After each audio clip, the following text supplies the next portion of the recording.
जय हिंद दोस्तों, ये वीडियो पादपों में लैंगिक जनन का दूसरा वीडियो है। इससे पहले पार्ट 1 आ चुका है जिसमें 100 क्वेश्चन कराए थे मैंने, और मैंने बोला था कि इसका एक पार्ट और आएगा जो कि पार्ट 2 होगा, और ये वाला वीडियो पार्ट 2 है।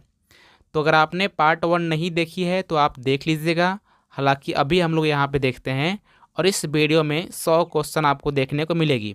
जैसे कि यहाँ पे मैंने क्वेश्चन नंबर 101 ले रखा है कि परागकण हरा नहीं होता है क्योंकि, यानी परागकण हरा क्यों नहीं होता है ये पूछना चाह रहा है। इसमें हरित लवक नहीं होते हैं, प्लास्टिस्ट का ह्रास हो जाता है, प्लास्टिस्ट का बदलाव क्रोमोप्लास्ट में हो जाता है, वेक्टर्स द्वारा आकर्षण के कारण। तो दोस्तों, परागकण का हरा नहीं होना ये होता है कि उसमें हरित लवक नहीं पाया जाता है, क्योंकि जिस पौधे में हरित लवक पाए जाते हैं उसमें वह हरा होता है, लेकिन जिसमें हरित लवक नहीं पाया जाएगा वह हरा नहीं होता है। तो आपका ऑप्शन नंबर ए सही हो जाएगा, यानी कि परागकण में हरित लवक नहीं पाए जाते हैं, इसीलिए परागकण हरा नहीं होता है। यहाँ पे दूसरा क्वेश्चन है कि यदि किसी पराग कोश में 4 स्पैरोजीनस कोशिका हो तो परागकण की संख्या होगी। तो दोस्तों, 4 होगी कि 8 होगी, 16 होगी कि 12 होगी? दोस्तों, अगर 4 स्पैरोजीनस होंगे तो उसमें परागकण की संख्या 16 होगी। यहाँ पे क्वेश्चन नंबर 103 है, किसी परागकण में जैसे साइप्रस में पैलोडी की संख्या है, यानी कि कितनी होती है? 5n, 3n, n, 2n। तो दोस्तों, यन होती है। कितनी होती है? यन, यानी कि आपका ऑप्शन नंबर सी सही हो जाएगा। यहाँ पे क्वेश्चन नंबर 104 दोस्तों कि परागकण एम्ब्रॉय सैक से जिस प्रकार संबंधित है उसी प्रकार, यानी कि यहाँ पे 4 आपको विकल्प दिखाई दे रहे हैं कि शुक्राणु अंडाणु से, नर मादा से, नर अंडाणु से, शुक्राणु मादा से। तो दोस्तों, ये हो जाएगा नर मादा से, यानी कि आपका ऑप्शन नंबर बी सही हो जाएगा। यहाँ पे क्वेश्चन नंबर 105 है कि 1000 परागकण से कितने पराग मातृकोशिका का निर्माण होगा? तो दोस्तों, 1000 परागकण से 250 मातृकोशिका का निर्माण होता है। यहाँ पे क्वेश्चन नंबर 106 है, किसी पराग कोश के पोलन सैक में माइक्रोस्पोर मदर सेल की संख्या होती है। तो दोस्तों, ये होती है द्विगुणित। यहाँ पे क्वेश्चन नंबर 107 है कि परागकण के साथ पराग नलिका प्रदर्शित करता है, यानी कि परागकण के साथ पराग नलिका क्या प्रदर्शित करता है ये बताइए। नर स्पैरोफाइट, नर गैमेटोफाइट, मादा स्पोरोफाइट, मादा गैमेटोफाइट। तो दोस्तों, ये करता है नर स्पोरोफाइट, यानी कि परागकण के साथ पराग नलिका नर स्पोरोफाइट का प्रदर्शित करता है।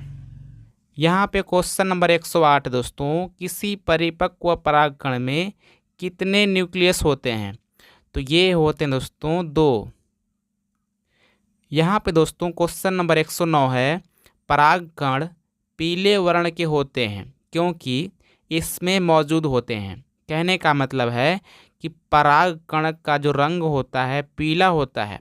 तो पीला क्यों होता है ये पूछना चाह रहा है, यानी कि उसमें क्या ऐसा मौजूद होता है कि परागकण की रंग पीला होता है? तो दोस्तों, पहला है कि फ्लेवोनॉइड्स एंड कार्टेनॉइड्स, दूसरा है सल्फर, और तीसरा है क्रोमोप्लास्ट, और चौथा है इसलिन। तो दोस्तों, ये हो जाएगा पहला वाला, यानी कि फ्लेवोनॉइड्स एंड कार्टेनॉइड्स, यानी कि आपका ऑप्शन नंबर ए सही हो जाएगा। यहाँ पे क्वेश्चन नंबर 110 है कि परागकण का कोशिका द्रव्य किस में धनी होता है? वसा एवं स्टार्च में, प्रोटीन में, स्टार्च एवं फ्लेवोनॉइड्स में, कि डीएनए में? तो दोस्तों, ये होता है वसा एवं स्टार्च में। यहाँ पे दोस्तों क्वेश्चन नंबर 111 देखते हैं कि पर परागण स्वपरागण से अच्छा होता है, क्योंकि इसमें कहने का मतलब दोस्तों कि स्वपरागण से अच्छा पर परागण होता है। क्यों अच्छा होता है ये पूछना चाह रहा है। तो दोस्तों बात समझिएगा, स्वपरागण का मतलब होता है कि कोई पौधा है तो उसका परागण उसी पौधे में जाएगा, तो जो अगला बीज निकलेगा वो उसी पौधे के लक्षण का निकलेगा। लेकिन दोस्तों जिसे कहने का मतलब है कि अगर पौधा बौना है तो बौने पौधे वाला ही बीज पैदा उसमें होगा। लेकिन पर परागण का मतलब होता है कोई पौधा है और किसी दूसरे पौधे का परागकण उस पौधे में डालेंगे, तो जो जिस पौधे का परागकण इसमें डालेंगे तो इसका बीज अच्छा वाला बनेगा, यानी कि जो अच्छा पौधा से अगर आया हुआ है तो अच्छा बन जाएगा। तो कहने का मतलब कि कह रहा है कि पर परागण स्वपरागण से अच्छा क्यों होता है। तो समझिएगा कि बेहतर नवीन विशिष्टियाँ उत्पन्न होती है। यानी कि मैंने क्या बताया कि जैसे ही आप किसी अच्छे पौधे का परागकण किसी खराब पौधे में भी डालेंगे तो जब इसका बीज होगा तो ये अच्छा पौधा वाला ही बीज बनेगा। तो क्या होगा कि जो आपका नस्ल होगा वो बेहतर बन जाएगा। तो जो पहला वाला है बात वही कहना चाह रहा है, यानी कि आपका ऑप्शन नंबर ए सही हो जाएगा। यहाँ पे क्वेश्चन नंबर 112 है कि वायु परागण में होता है, यानी कि वायु परागण में किस में होता है दोस्तों, यानी कि साल्विया में, कि ये वाला बहुत बड़ा सा है दोस्तों वाली सिनेरिया में, कि कोकोनट यानी नारियल में, कि ब्रोटल ब्रुश में। तो दोस्तों वायु परागण होता है नारियल के पेड़ में। यहाँ पे क्वेश्चन नंबर 113 है कि पराग कणों लघु बीजाणु के उत्पन्न होने में बीजाणु मातृकोशिका में क्या होता है, यानी कि एक अर्धसूत्री विभाजन, एक समसूत्री विभाजन, एक अर्धसूत्री एवं एक समसूत्री विभाजन, एक अर्धसूत्री एवं दो समसूत्री विभाजन। तो दोस्तों इसमें होता है एक अर्धसूत्री एवं दो समसूत्री विभाजन। यहाँ पे क्वेश्चन नंबर 114 देखते हैं कि कौन सा डिप्लॉइड है, यानी कि इसमें कौन सा डिप्लॉइड है, परागकण, ईगो, मेगास्पोर, एमएमसी। तो दोस्तों डिप्लॉइड है एमएमसी। यहाँ पे क्वेश्चन नंबर 115 है कि अंडाशय के अंदर का उत्तक भाग जो ओवल के साथ जुड़ा होता है कहलाता है, क्या कहलाता है, ये कहलाता है फनाइकल, यानी कि आपका ऑप्शन नंबर ए सही हो जाएगा। क्वेश्चन नंबर 116 है कि निम्नलिखित में विषम या बेमेल को चुने। कहने का मतलब दोस्तों कि इसमें से विषम या बेमेल कौन है चुनना है दोस्तों। तो दोस्तों यहाँ पे बहुत सारे इंग्लिश वर्ड है, मैं आपको बता दूं कि इसमें विषम या बेमेल है ओवल। क्वेश्चन नंबर 117 है कि माइक्रोपील किस में पाया जाता है, ओवल में, सीड में, अटैट में, 457। तो दोस्तों माइक्रोपील पाया जाता है अटैट में। यहाँ पे क्वेश्चन नंबर 118 है कि मादा गैमेटोफाइट दर्शाता है, यानी कि मादा गैमेटोफाइट क्या दर्शाता है, ओवल, एम्ब्रॉय सैक, कि मेगास्पोर मदर सेल, कि मेगास्पोर फाइल। तो दोस्तों ये है दर्शाता है एम्ब्रॉय सैक, यानी कि मादा गैमेटोफाइट ये दर्शाता है एम्ब्रॉय सैक। यहाँ पे क्वेश्चन नंबर 119 है किसी आवृत बीजी का फीमेल गैमेटोफाइट क्या दर्शाता है, यानी कहने का मतलब है किसी आवृत बीजी का फीमेल गैमेटोफाइट क्या दर्शाता है दोस्तों, एग अंडा यानी कि कार्पल, पोलेन गैन यानी कि ओ स्पोर। तो दोस्तों ये दर्शाता है एग। यहाँ पे क्वेश्चन नंबर 120 है कि निषेचन के समय किसी प्रारूपिक द्विबीजपत्र के मादा गैमेटोफाइट होते हैं। तो दोस्तों 8 केंद्रीय होते हैं, 7 कोशिकीय, कि 7 केंद्रीय 8 कोशिकीय, कि 4 केंद्रीय 4 कोशिकीय, कि 8 केंद्रीय 8 कोशिकीय। तो दोस्तों ये होते हैं 8 केंद्रीय 7 कोशिकीय, यानी कहने का मतलब है कि निषेचन के समय किसी प्रारूपिक द्विबीजपत्र के मादा गैमेटोफाइट होते हैं 8 केंद्रीय और 7 कोशिकीय। इस है कि पीलीफॉर्म उपकरण किसकी विशेषता है, दोस्तों पहला है शाइनर गट्स, दूसरा है अंडाणु, तीसरा है परागकोश भित्ति, चौथा है एंटीपोडल सेल्स। दोस्तों ये है शाइनर गट्स। यहाँ पे क्वेश्चन नंबर 122 है कि एक गुणित कोशिका जो समसूत्री विभाजन द्वारा एम्ब्रॉय सैक बनाता है कहलाता है, यानी क्या कहलाता है? Megaspore mother cell, microspore mother cell, कि फंक्शनल मेगा स्पोर, कि नॉन फंक्शनल मेगा स्पोर। तो दोस्तों एम्ब्रॉय सैक कहलाता है फंक्शनल मेगा स्पोर। यहाँ पे क्वेश्चन नंबर 123 है कि ओवल से बड़ी कोशिका है, यानी कि ओवल से बड़ी कोशिका कौन है? एमएमसी है, कि परिवर्तनशील कोशिका का आकार है, कि मध्य कोशिका, की एंटीपोडल। तो दोस्तों ओवल से बड़ी कोशिका होती है मध्य कोशिका। यहाँ पे क्वेश्चन नंबर 124 है किसी सामान्य द्विबीजपत्री भ्रूणकोश में केंद्रक का अरेंजमेंट होता है, यानी कि कहने का मतलब है किसी सामान्य द्विबीजपत्री भ्रूणकोश में केंद्रक का अरेंजमेंट किस तरह होता है? 3+3+2 के रूप में, कि 2+3+3 के रूप में, कि 3+2+3 के रूप में। तो दोस्तों ये होता है 3+2+3 के रूप में। यहाँ पे क्वेश्चन नंबर 125 है दोस्तों कि टैपिटम जो ओबल में बदलाव हो कहलाता है। तो दोस्तों जो टैपिटम ओबल में बदलाव होता है उसे कहते हैं इंटेगमेंट्री टैपिटम, यानी कि आपका ऑप्शन नंबर सी सही हो जाएगा। अगला क्वेश्चन है कि किसके द्वारा किसी आवृत बीजी में ट्रेड के चारों माइक्रोस्पोर ढका जाता है?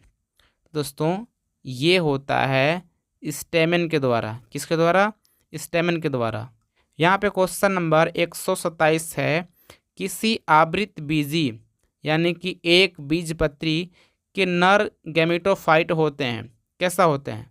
तो दोस्तों ये होता है माइक्रो स्पोरेन, यानी कि आपका ऑप्शन नंबर सी सही हो जाएगा। यहाँ पे क्वेश्चन नंबर 128 है किसी पुष्पीय पौधों में एक पोलेन मदर सेल में एक मैच्योर गैमेटोफाइट का निर्माण होता है, कैसे होता है? 3 समसूत्री विभाजन द्वारा, एक अर्धसूत्री एवं 3 सूत्री विभाजन द्वारा, एक अर्धसूत्री एवं 2 समसूत्री विभाजन द्वारा, चौथा है एकल अर्धसूत्री विभाजन द्वारा। तो दोस्तों ये होता है एक अर्धसूत्री एवं 2 समसूत्री विभाजन द्वारा। यहाँ पे क्वेश्चन नंबर 129 है कि पोलेन कीट रासायनिक रूप से बना होता है, यानी पोलेन कीट किस रासायनिक रूप से बना होता है? तो दोस्तों ये बना होता है लिपिड एवं कोरेटेनोइड से, यानी कि आपका ऑप्शन नंबर बी सही हो जाएगा। क्वेश्चन नंबर 130 है कि ऑटोगैमी के लिए अनुकूल है, यानी ऑटोगैमी के लिए अनुकूल है दोस्तों, क्या अनुकूल है? होमोगैमी, हेक्टेरोस्टाइल, डिकोगैमी, संबंध व्याकरण। तो दोस्तों ऑटोगैमी के लिए अनुकूल होता है होमोगैमी, यानी कि आपका ऑप्शन नंबर ए सही हो जाएगा। यहाँ पे क्वेश्चन नंबर 132 है कि 100 परागकण बनने के लिए कितने सूत्री विभाजन की आवश्यकता होगी? तो दोस्तों 100 परागकण बनने के लिए 25 सूत्री विभाजन होने की आवश्यकता होगी। क्वेश्चन नंबर 133 है कि इनमें से किसमें एरिल नहीं पाया जाता है? तो दोस्तों आम में एरिल नहीं पाया जाता है, ये क्वेश्चन मैंने भाग 1 में बताए थे। क्वेश्चन नंबर 134 है कि इनमें से कौन नर युग्मक से संयोजन करके भ्रूणपोष बनाता है? तो दोस्तों अनिषेचित अंड, सहायक कोशिका, एटीपोडल्स, द्वितीयक केंद्रक। तो दोस्तों इसमें द्वितीयक केंद्रक नर युग्मक से संयोजन करके भ्रूणपोष बनाता है। यहाँ पे क्वेश्चन नंबर 135 है कि वायु परागित पुष्प सामान्य होते हैं, आकर्षक, छोटे, रंगहीन, बी सी डी तीनों। तो दोस्तों ये होता है डी ऑप्शन, यानी कि वायु परागित पुष्प आकर्षक भी होते हैं, छोटे भी और रंगहीन भी होते हैं। तो इसका ऑप्शन नंबर डी सही हो जाएगा, यानी कि बी एवं सी दोनों, यानी छोटा होता है और रंगहीन होता है। दोस्तों इसमें ये वाला नहीं होता है, यानी कि आकर्षक नहीं होता है। यहाँ पे क्वेश्चन नंबर 136 है कि चींटियों द्वारा परागण को क्या कहते हैं। तो दोस्तों, जिसका परागण चींटियों द्वारा होता है उसको कहते हैं मार्मिकोफिली। क्वेश्चन नंबर 137 है कि सामान्यतः कैप्सेला में भ्रूणपोष होता है। अगुणित, द्विगुणित, मिला, त्रिगुणित, बहुगुणित। दोस्तों, कैप्सेला में भ्रूणपोष होता है त्रिगुणित।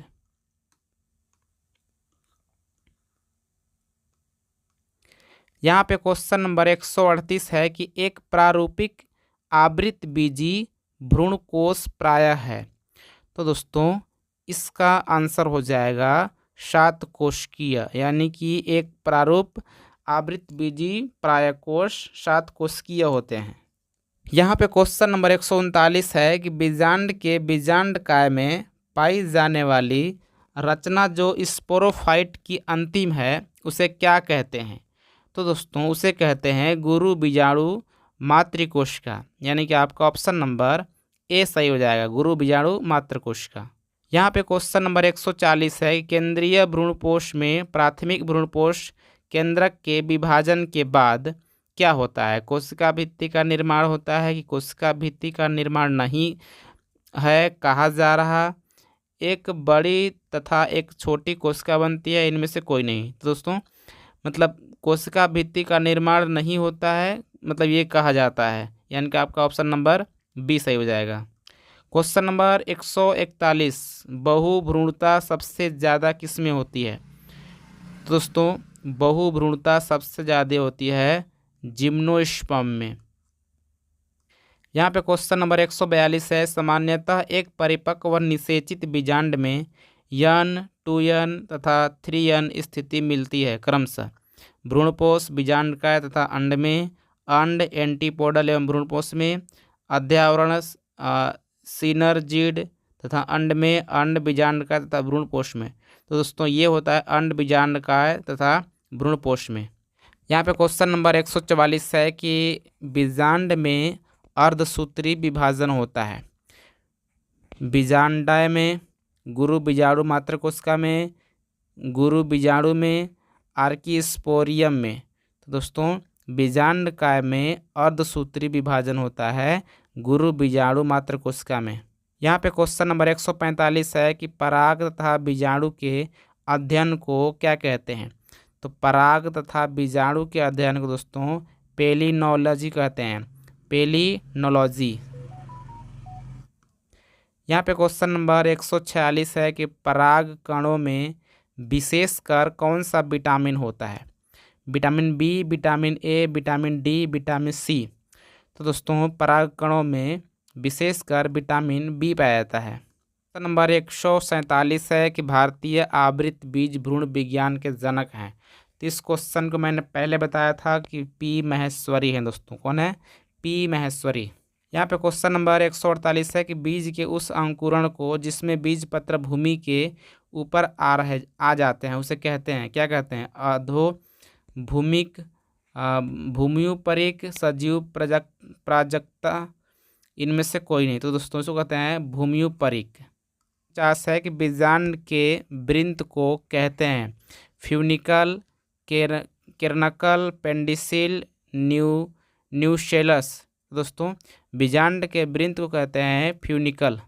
नंबर 150 है कि वह स्थान जहाँ बीजांड वृंत से जुड़ा होता है उसे क्या कहते हैं। दोस्तों, उसे कहते हैं नाभिका। 152 है कि अंड उपकरण में होती है। अंड उपकरण में क्या होती है दोस्तों? अंडपूजा, अंड एवं ध्रुवीय केंद्रक, अंड व प्रतिव्यासांग कोशिकाएं, अंड व सहायक कोशिकाएं। दोस्तों, अंड उपकरण में अंड व सहायक कोशिकाएं पाई जाती है। यहाँ पे क्वेश्चन नंबर 153 है कि आवृत बीजियों में मादा युग्मक को भिद कहलाता है भ्रूणपोष, भ्रूणकोश, भ्रूण युग्मनज। तो दोस्तों, कहलाता है भ्रूणकोश।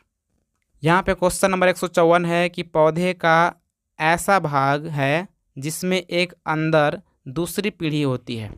अंकुरित परागकण, बीज, अनिषेचित बीजांड, भ्रूण। तो दोस्तों, ये होता है बीज। क्वेश्चन नंबर 155 है कि आवृत बीजियों में सबसे सामान्य प्रकार बीजांड है। एम्फ्रीटोपास, एट्रोपास, एनाट्रोपस, और सर्निनोट्रोपस, तो ये दोस्तों एनाट्रोपस। यहाँ पे क्वेश्चन नंबर 156 है कि एक पादप स्पीसीज में उनकी सहायक कोशिकाओं में 8 गुणसूत्र होते हैं, बताइए उसकी एल्यूरोन परत की कोशिकाओं में गुणसूत्रों की संख्या क्या होगी। तो दोस्तों उनकी एल्यूरोन गुणसूत्रों में कोशिकाओं की संख्या होती है 24। यहाँ पे क्वेश्चन नंबर 157 है कि द्विनिषेचन का परिणाम होता है बीजपत्र, बीजांड, भ्रूणपोष, भ्रूण। तो दोस्तों द्विनिषेचन का निर्माण होता है भ्रूणपोष में। यहाँ पे क्वेश्चन नंबर 158 है कि हाइपेंथेडियम पुष्पक्रम पाया जाता है, तो हाइपेंथेडियम ये पुष्पक्रम पाया जाता है पीपल में। यहाँ पे क्वेश्चन नंबर 159 है कि निम्न में से किस पादप में बीज तो बनता है लेकिन पुष्प नहीं बनता है। तो दोस्तों ये होता है चीड़ के पेड़ में, यानी कि चीड़ के पेड़ का पुष्प बनता है परंतु बीज नहीं बनता है। यहाँ पे क्वेश्चन नंबर 160 है कि भूमि फलनी फल है, यानी भूमि फलनी फल कौन है, यानी कौन सा फल है जो कि भूमि के अंदर फलता है। तो ये है दोस्तों मूंगफली। यहाँ पे क्वेश्चन नंबर 161 है कि यदि कोई पुष्प चमकीला रंग का हो तथा नेक्टर स्रावित करता हो तो यह संभव है कि वायु द्वारा परागित होता है, कीट द्वारा परागित होता है, कीटभक्षी पौधा है कि नरपुंसक पौधा है। तो दोस्तों ये पौधा है कीट द्वारा परागित। क्योंकि मैंने 162 ऑब्जेक्टिव क्वेश्चन करा दिए हैं जो कि मोस्ट इम्पॉर्टेंट मैंने पहले वीडियो में ही कवर कर लिया था, और यहाँ पे कोई क्वेश्चन 2-3 बार लिखा गया है बाय मिस्टेक। तो इस तरह से ये जो 162 हो गए ये मोस्ट इम्पॉर्टेंट थे, और जो बाकी के हैं दोस्तों आप आसानी से बता लेंगे क्योंकि उसी क्वेश्चन को मैंने घुमा करके उसमें बनाया है। इसको इसलिए नहीं बना रहा हूँ क्योंकि वीडियो बहुत लंबी हो जाएगी। अगर आप लोग को PDF चाहिए तो आप लोग व्हाट्सअप कर सकते हैं, आपको यहाँ पे व्हाट्सअप नंबर दिखाई देगा, तो आप डिस्क्रिप्शन में जाइए, वहाँ पे मेरा व्हाट्सअप नंबर है, आप व्हाट्सअप कर दीजिएगा, मैं आपको इसका पूरा PDF दे दूँगा। सो दोस्तों यदि आपको ये वाला वीडियो पसंद आया होगा तो इस वीडियो को प्लीज़ लाइक कर दीजिए, चैनल को सब्सक्राइब करके बेल आइकन प्रेस कीजिए। मिलते हैं किसी और वीडियो में, तब तक नमस्कार, जय हिंद।